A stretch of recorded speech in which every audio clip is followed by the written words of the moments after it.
ایسی کیا سچویشن بنی کہ زوار اور پارس کو فوراً ہی نکاح کرنا پڑا؟ جی ناظرین، میں بات کر رہی ہوں ڈرامہ سیریل کے لاسٹ ایپیسوڈ کے بارے میں، جو کہ بہت ہی انٹرسٹنگ اور بہت ہی امیزنگ ہو چکا ہے۔ آنے والے ایپیسوڈ میں دکھایا گیا ہے کہ زوار اور پارس دونوں پر حملہ ہو جاتا ہے۔ وہ حملہ کوئی اور نہیں بلکہ آفتاب خود کرواتا ہے۔ اسے لگتا ہے کہ وہ یہ سب کچھ کر کے پارس کو حاصل کر لے گا اور پارس کے نام لگی ساری زمین بھی خود حاصل کر لے گا، اور اس طرح وہ بدلہ بھی لے لے گا اپنے ماموں سے۔ لیکن اسے کیا پتا تھا کہ اس کے ایسی حرکت کرنے سے یہ پارس کو نقصان نہیں بلکہ اسے خود کو نقصان ہوگا، کیونکہ ناظرین اسی حملے میں اس کی اپنی بھی جان جا سکتی ہے۔ ضروری نہیں کہ وہ یہ گولی اپنے ماموں یعنی ذات پر ہی چلائے، بلکہ وہی گولی اس پر بھی چل سکتی ہے۔ اور رہی بات آفتاب، وہاں سے بھاگ بھی سکتا ہے۔ جی ناظرین، آنے والے ایپیسوڈ میں ایسا بھی پاسبل ہے کہ بہزاد اپنی آخری سانس میں زوار کو اپنی بیٹی تھما دے اور کہے کہ میری بیٹی کا آخری دم تک خیال رکھنا اور میری بیٹی کو کبھی بھی تنہا نہ ہونے دینا، اور یہی وہ وعدہ ہو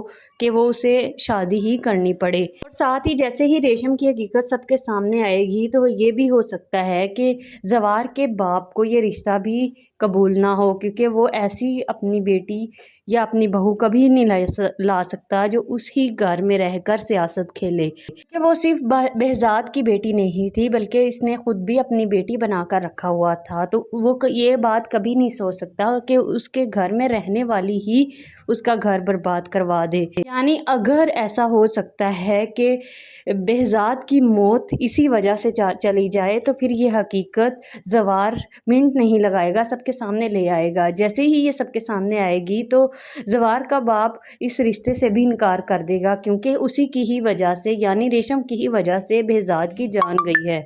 جی ناظرین، آپ کا اس بارے میں کیا خیال ہے؟ کہ واقعی آخری قسط میں زوار اور پارس کی شادی ہو جائے گی یا پھر ان کی علیحدگی ہو جائے گی؟ آپ اپنی قیمتی رائے کا اظہار کمنٹ سیکشن میں لازمی کریے گا۔ And don't forget to like, share and subscribe this channel. Thank you.